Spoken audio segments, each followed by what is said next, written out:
จะมาบอกวิธีเบิ่งรหัส Facebook หรือว่าเมลเนาะในกรณีที่เพื่อนๆลืมรหัส Facebook หรือว่ารหัสเมลหรือว่าลืม Gmail เข้าระบบเนาะก็สามารถเข้ามาเบิ่งอยู่นี่ได้เนาะแต่ว่าในคลิปนี้เขาจะมา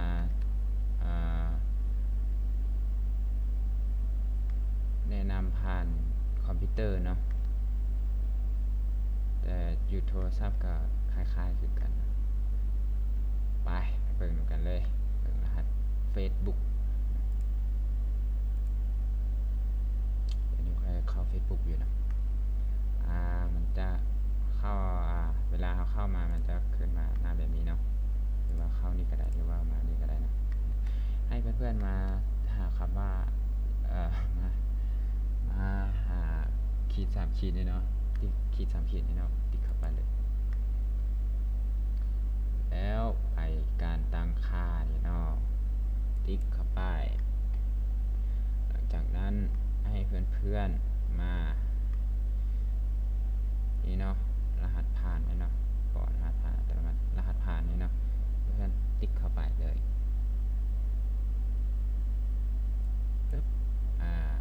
เลื่อนลงมาตัวนี้จะเป็นรหัส Facebook เป็นรหัสเป็นเมลเป็นรหัสนะมันจะโชว์ให้เห็นนะแต่ว่ารหัสมันจะปิดตาไว้เนาะแต่ถ้าเปิดตาจะเห็นนะจะเป็นรหัสเป็นเมลต่างๆเนาะง่ายบ่ง่ายบ่ถ้าเปิดตานี่จะเห็นเลยเนาะ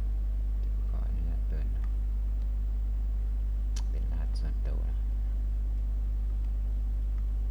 ง่ายเนาะเปิดรหัส Facebook และรหัสเมลมันจะมีเมลตัวนี้ค่อยจะใช้เมล Facebook กับเมล Google นี่เมลตัวเดียวกันนะแต่รหัสมันจะต่างกันเนาะง่ายเบิ่งรหัส Facebook ฝากกดไลค์กด Subscribe ให้เด้อเพื่อเป็นกำลังใจสร้างคลิปต่อไปก็ขอจบสำนีเนาะถ้าเพื่อนๆหรือใครที่โบเข้าใจก็สามารถคอมเมนต์ใต้คลิปได้เนาะ